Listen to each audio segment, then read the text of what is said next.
and the filmmaker who made that film through Scanner Darkly. The Scanner Darkly. Yes, I've seen it. It's an excellent movie. You're talking about Richard Linklater, perhaps?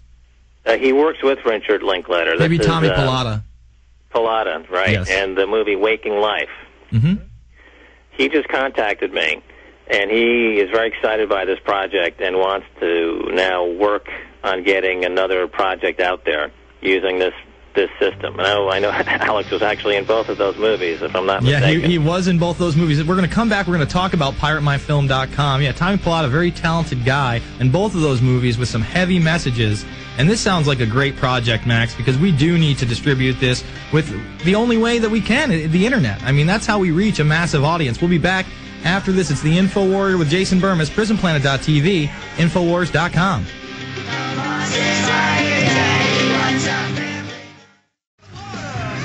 Welcome, folks. According to Gordon Brown, it's an emerging new world order. That's him from the G20. We're on the line with Max Keiser, and we're talking about PirateMyFilm.com, a new project.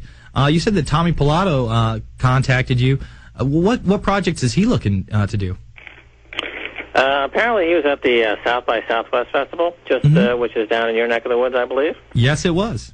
And he's got as I said, literally as the phone is ringing to talk to you, I was reading my email, and as I've explained, it's now it's 5:35 in the morning here in Paris, France, so I'm a little bleary-eyed, but the details that I was just scanned the email, and he likes the whole. See, he likes the project, and we're starting a dialogue. So, I mean, as this thing develops, I'll have more information. But I was just reading that. He likes the project. Basically, it boils down to that people are able to help finance a film project with as little as $2. If the film project does, in fact, turn out to be a smash hit or a hit of any kind, then the people who help to put up this money to begin with as little as $2, they could be in line to get some upside. Mm-hmm.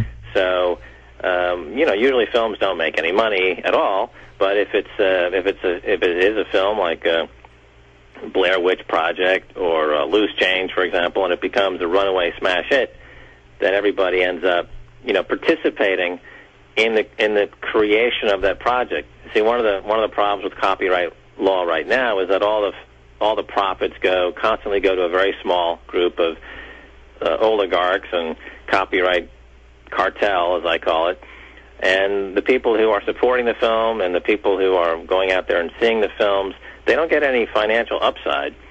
This tries to restore some balance by sharing the upside with the people who are actually part of the success of that film, because they're seeing the film, they're talking about the film. The Hollywood is all driven by fan support. Well, the fans should get a piece of the action, and this allows them to do so. This site, PirateMyFilm.com, and it's just in its beta launch right now, and I should see in the next few days more of the functionalities come to life, and I've already got people now asking to put films on the system. I'm getting about 200 people a day just in the last 3 days. When I first talked about it on InfoWars, I'm already getting over 200 requests a day to be involved, and so there's a real need out there for these types of projects that are taking this situation in hand and doing something about it in a positive way. The global occupation that we're seeing from the corporations and the banks, who have just taken upon themselves to rule the world in a way that's completely inappropriate for a democracy. You have to go all the way back to the Middle Ages to find a situation where, back in the Middle Ages, 1649, there was something called the divine right of kings. Kings really thought that they were gods. Mm-hmm. And in 1649, there was a rebellion in England, got rid of Charles I, the king at that time, and it was the beginning of parliamentary rule and the beginning of some vestiges of democracy. And then this over hundreds of years evolved into the Constitution of America, the Bill of Rights, Declaration of Independence, and it led to the American system of representational government that we're all fond of. But in the last 25 to 30 years, that's been scrubbed by these financial oligarchs, these hedge funds who consider themselves to have divine rights, the divine right of hedge funds.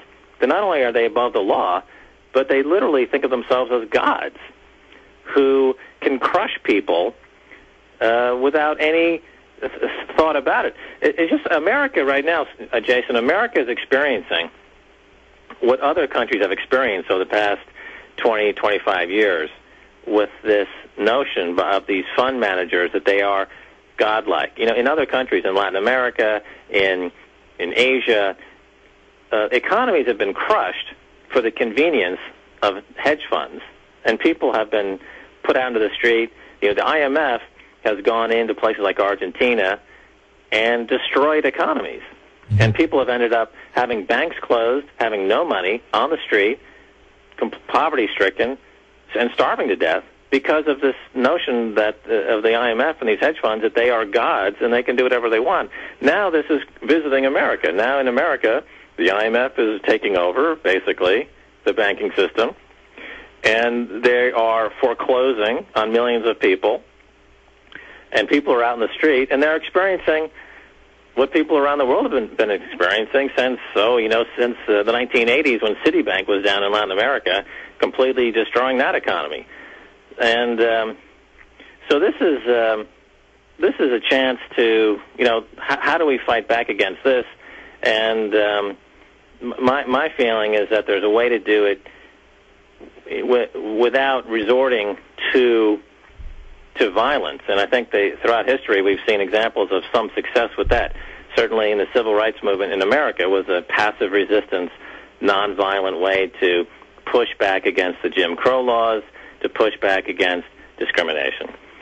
Back in Gandhi's time in India, there was a pushback against the British Empire, and Gandhi came up with this very clever way of making your own salt and not buying British salt and putting Britain out of business. So Pirate My Film is a form of resistance. Let's make our own creative content and share in the upside of our own creative content and cut out the oligarchs, cut out the studios, cut out the labels, cut these guys completely out of the equation by not inviting them in to begin with, and to decapitalize them, drain them of their life supply of cash, and they will, dry up and blow away.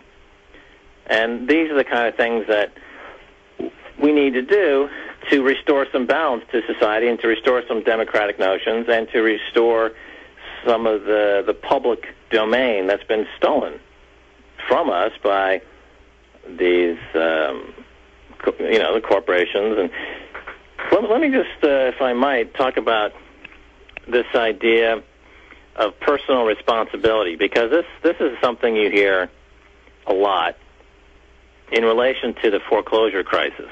Mm-hmm. People are saying that, well, these people should never have bought these houses to begin with. It's their personal responsibility. They made a mistake, and therefore they're they've lost their homes, and it's their own fault. Mm-hmm. I reject that notion entirely, and it's completely false.